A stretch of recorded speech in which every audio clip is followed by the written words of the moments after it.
Mandorlo in fiore ad Agrigento, in piazza Cavour, il Festival internazionale del folklore, con la rappresentazione dei patrimoni immateriali dell'UNESCO.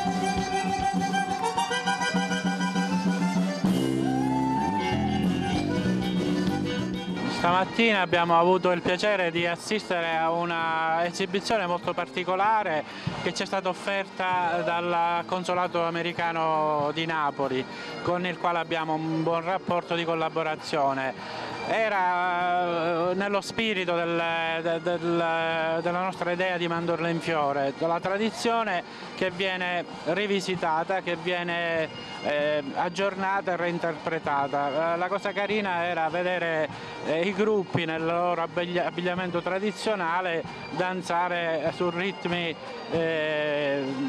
messicani dell'area meridionale degli Stati Uniti.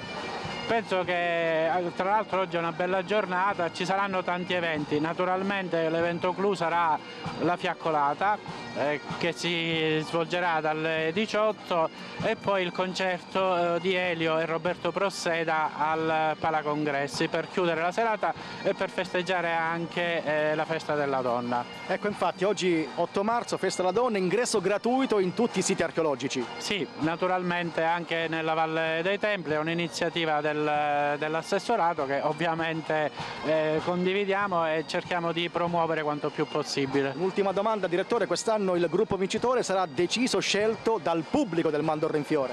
Sì, abbiamo deciso anche di coinvolgere, come è giusto che sia, la comunità nella sua complessità, nella sua completezza, perché quello che vogliamo lanciare è un messaggio di concordia, di dialogo e anche di condivisione, e quindi perché non condividere anche la scelta del gruppo che sa rappresentare, sa raccontare al meglio il patrimonio culturale e quindi riconosciuto dall'UNESCO che rappresenterà durante la sagra. Come è possibile votare?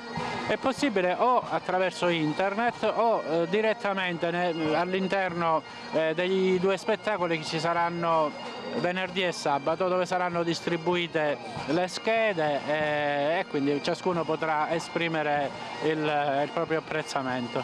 Io mi chiamo Tebibu, rappresento la scuola italiana di Addis Abeba, Etiopia.